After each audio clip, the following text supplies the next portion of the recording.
Hello everyone, welcome to my channel. Please subscribe and keep watching more details. Are Chicago Med, Chicago Fire and Chicago PD on NBC tonight? The One Chicago franchise has really planted its flag on Wednesday nights. The franchise has been filling the primetime evening block for over 10 years, and does not show any signs of slowing down. Chicago Med, Chicago Fire and Chicago PD were missing in action during the last week of November, which has led many fans to question when they will be returning with new episodes. Unfortunately, the answer is not anytime soon. There are no new episodes of Med, Fire or PD on Wednesday, December 4th. In fact, there won't be new episodes for over a month. The franchise is taking the duration of December off, and will be returning on Wednesday, January 8th. This is nothing new as far as procedural dramas are concerned. One Chicago, as well as Law and Order, have made a habit of taking the holidays off, so that cast and crew can regroup for the new year. The bad news is that fans will have to wait longer than they expected for the resolutions to the mid-season cliffhangers dished out by all three shows. The good news is that the franchise is back on track after a hectic holiday rollout in 2023. The actors and writers strike caused delays and production complications, and One Chicago seasons were cut short as a result. The 11th season of Chicago Fire, for example, wrapped in May 2023, but the strike made it so that the 12th season didn't premiere until January. That's a long time to wait and find out what happens to your favorite character.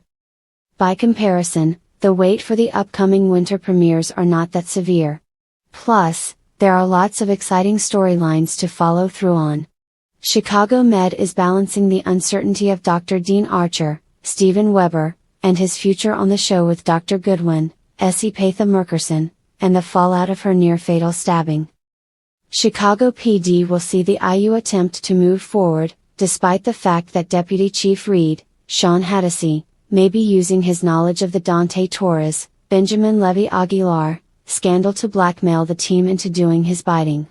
Then, of course, there's Chicago Fire, and the precarious situation with Joe Cruz, Joe Manoso, and the cousin of a man he let die way back in season 1. Certainly. Here's a creative piece weaving the essence of Chicago Med, Chicago Fire, and Chicago PD into a narrative that blends their stories into a dramatic crossover event. The Skyline's Call.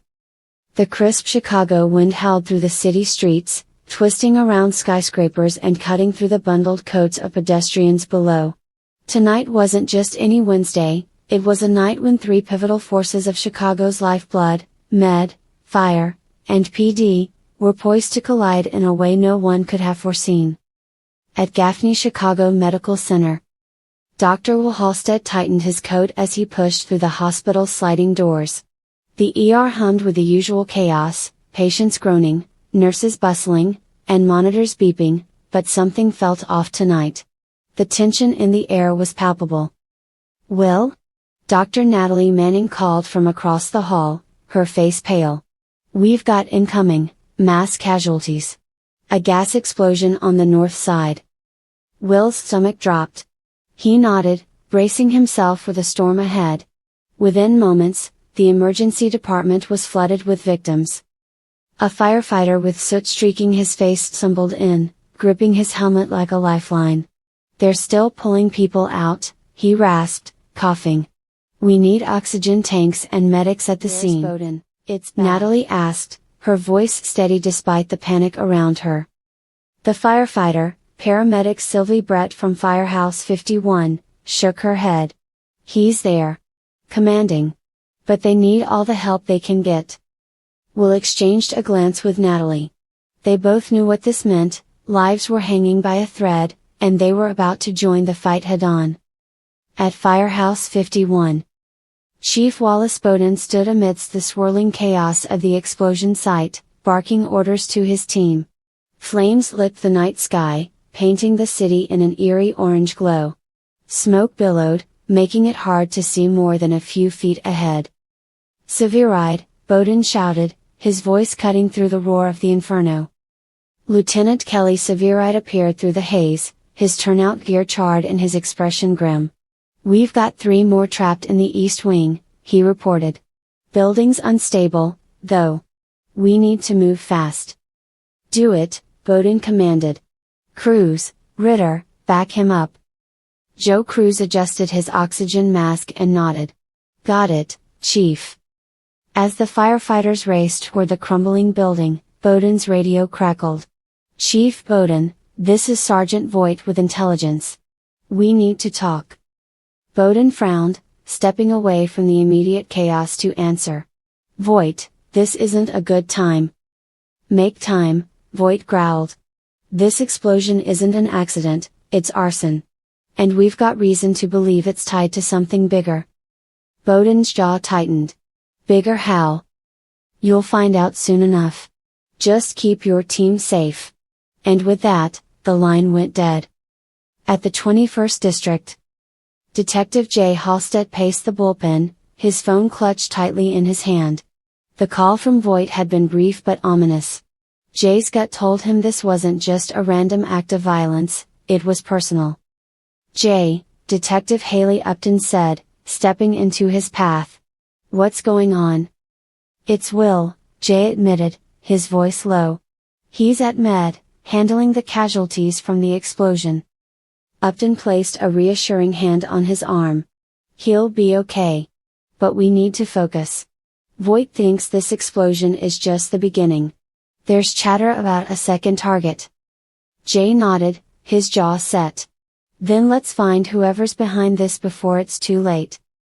Across the bullpen, Officer Kim Burgess and her partner Adam Ruzek were poring over surveillance footage from the explosion site. Got something, Burgess said, pointing to the screen. See that guy? He leaves the building right before the blast. Ruzek leaned in. And he's carrying something, a detonator, maybe?